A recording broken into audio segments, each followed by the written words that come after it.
Hello everyone.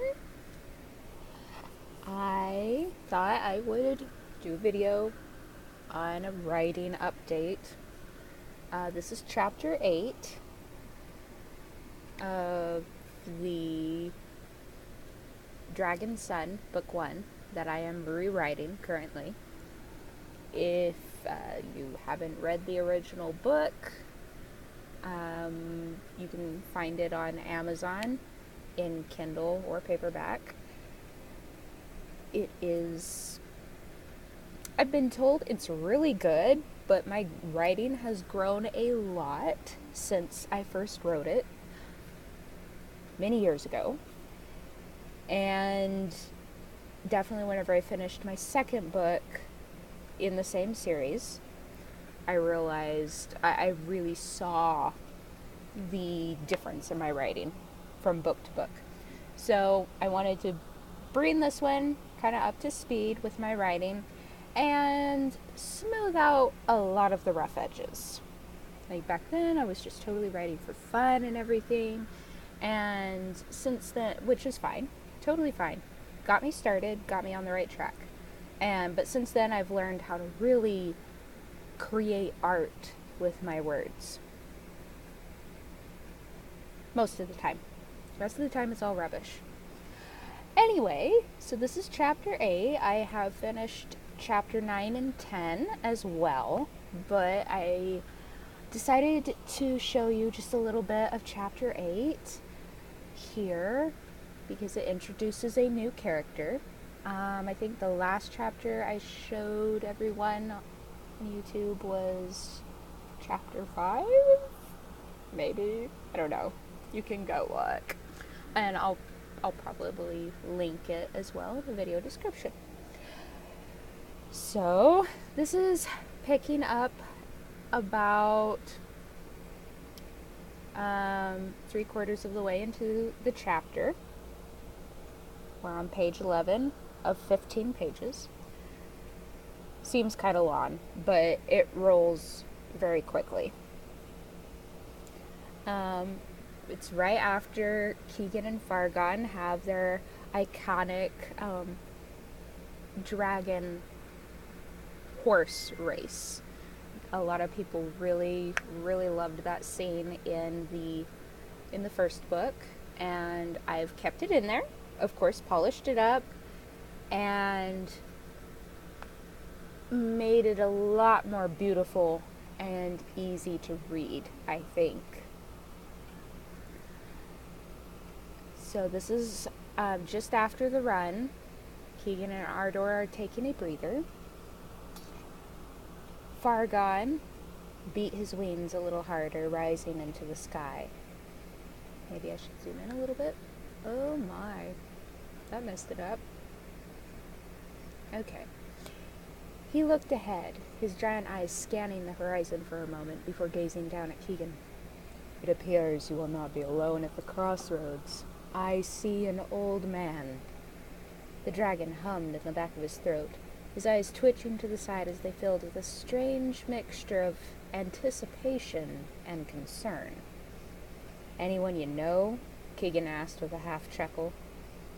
Fargon peered at Keegan, that strange mixture of emotion fixing on him. I have known many old men in my long life, yet I only ever trusted one. Keegan stared at Fargon for a long moment, trying to understand what had the dragon so suddenly upset. Fargon took in a deep breath, beating his wings heavily. Tread with care, Keegan. Keegan dismounted Ardor, stretching his wobbly legs. Always do. Fargon flapped his wings a little harsher. The incident yesterday has made me nervous. Keegan waved his hand dismissively. Don't let the old man see you on your way to the river. Fargon beat his wings down harshly and shot straight up into the sky. He flew higher and higher until he was just a golden fleck amidst the blue and clouds. If anyone saw him from this distance, they would likely mistake him as a high-flying eagle. Keegan walked down the road with Ardor at a deliberately slow pace, enjoying the fresh morning air and the burning in his muscles from their exercise. Some time passed before the crossroads came into sight. 4 roads traveled in opposite directions, and a slew of wooden signs were nailed to a dead tree sitting in the middle of the 4 connecting roads. That sentence, I think, needs smoothed out. Okay, not editing right now. Moving on. Keegan slowed when he spied a small curl of white smoke waft over the face of the signs. His eyes followed the rising smoke down to an old man who sat on a rotting bench, smoking a small pipe and sketching in a book, but staring directly at Keegan. His hair was long, wavy, and silvery white in color. A bushy white and silver beard grew around his tanned face. His brown robes were threadbare at the hem and knees, but looked like they had been very rich and fine at one time. He raised his drawing hand and held up his thumb in Keegan's direction, twisting it one way, then the other, before lowering it and applying more sketch lines in his weathered book, his gaze never leaving Keegan. Keegan's eye was immediately drawn to a sword strapped to the old man's side. A good belt and frog held it in place, and it was resting in a perfect position for a quick draw. The old man stopped sketching and leaned forward, his eyes shifting to Ardor as he cupped a hand around his mouth. "Good morning to you, fine sir." His gaze moved back to Keegan. "And to you as well, boy." He leaned back against the tree, shoulders shaking as he chuckled at his own joke. Keegan frowned and spiked an eyebrow, looking at Ardor. "Boy? Really?" he whispered to the stallion. Ardor blew a breath out and shook his head, then moved forward, dragging Keegan along. Keegan matched the stallion's pace. He rested a hand on his sword hilt, but decided at best that he'd try to be polite. "A fine morning to you." The man dipped his chin in thanks, but continued sketching in silence. As Keegan drew closer, he noticed a bemused smile hiding under the old man's bushy white beard. His eyes were a striking diamond blue color, almost white, and twinkled as they stared at Keegan. His tanned face was surprisingly devoid of wrinkles, save for a few smile lines around his eyes. The old man held up his thumb one more time. He glanced at Keegan and squinted one eye. He turned his thumb sideways, then upright again, before peering down at his sketch. He frowned, then sighed. "Drat! Looks like someone bled charcoal all over my sketchbook." He turned it around and held it up for Keegan to see. Keegan blinked, surprised to see a perfect sketch of the old man's thumb on the page. The attention to detail precise and flawless. He could see the nail, the cuticle, and every vague and faint line. Beyond the thumb, in the background, was a very rough sketch of a winding road with a shadowy figure of a man and horse coming down it. A few lines that somewhat resembled trees were also in the background, but they looked awful. A half-laugh slipped out of Keegan's mouth before he could stop it. "You sketched your own thumb?" The book snapped closed, and the old man stuffed it into a bag on his side.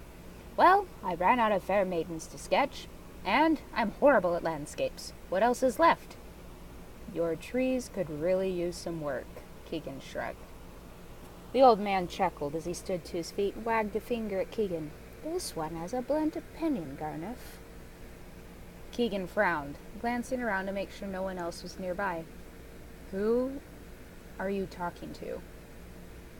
The old man's gaze snapped to Keegan, diamond blue eyes narrowing the slightest. "You, of course." Keegan knit his brows and shook his head the slightest. "I'm not Walneff." The old man waved his hand dismissively. "Of course not. You're boy." He chuckled as he drew the last word out. Keegan's frown deepened. "Okay, then. Who was the Walneff you were talking to?" He glanced around one more time, hand twisting on his sword hilt the slightest. "Walneff is dead." The old man grabbed his walking stick and threw his bag over his shoulder. Keegan raised a single eyebrow. "Oh, he's one of those people." The old man stood straight and took in a deep breath, cocking his head the slightest and giving Keegan a crooked smile. Shall we go then? Keegan squinted an eye. We? You're going to Timroth, right? The old man's smile grew. It's such a nice day. I'd welcome the company. Keegan likely shook his head. I'm not good company to keep. Oh, why is that? Not the chatty sort? Or are you unlucky to be around, perhaps? Keegan nodded with a shrug. Both. The old man chuckled. Perfect. I'll do all the talking. Bad luck doesn't bother me. I'm used to it. He began shuffling down the road toward Timroth, favoring his right leg. Just know, boy, that your luck is not truly bad until a dragon falls out of the sky right on top of you. He laughed, glancing back at Keegan. Pick up those big feet and come along. Daylight is wasting. Keegan glanced at Ardor, but the horse appeared to have fallen asleep on his feet. He patted the stallion, then led him forward, catching up to the old man. Do you have a name, old man? Yes, I do, boy. Walneff Felnost. You may call me Walneff. Keegan smirked. What if I want to call you old man? Walneff chuckled and wagged his finger again. Oh, Garneff, the boy either has a sense of humor or a death wish. Maybe both. He paused when his belly rumbled loudly. My apologies. Keegan narrowed his eyes. No breakfast. The old man reached to a small pouch on his side and opened it, revealing a few dried berries in the bottom. That's the extent of it. Keegan let out a short sigh, then pulled the small bag of meat from his side, holding it out to the old man. The meat had been cooked by Fargon earlier in the chapter. Forgot to mention that. Here, this is fresh. Walneff narrowed his eyes suspiciously as he took the bag. His eyebrows flew to the top of his head when he opened it, and a puff of steam rolled out. Oh my, fresh indeed. He pulled a few pieces from the bag and popped them into his mouth, sighing. That's wonderful. Perfect, really. He wagged a finger before pulling out a few more pieces. In all my life, I've only known one person who could cook venison to such perfection. Ha ha. Keegan grunted. Your mother? Walneff shook his head with a chuckle. Heavens, no. It was a young friend that used to travel with me. He did all the hunting and the cooking. Had a way with the beasts, alive or dead. He smiled and looked ahead, his diamond blue eyes filling with nostalgia. He took good care of me during some dark times. Keegan blinked and looked ahead. His mind drifted to Fargon. Though the dragon had taught Keegan how to fend for himself, he tried to make sure he never wanted for anything. Friends like those are hard to find. Walneff nodded. Even harder to let go. Dropping a few hints there, maybe. So, that was the very end of Chapter 8. Whoops. Let me know what you think, or what you thought. I can't speak today. What you thunked of it in the comments below. And, yeah, keep your eyes out for more update videos. And eventually the rewritten book. Second edition of The Dragon's Son in the Tales of the Wolfland series. Yep. Okay, so signing off. Watch for the next video.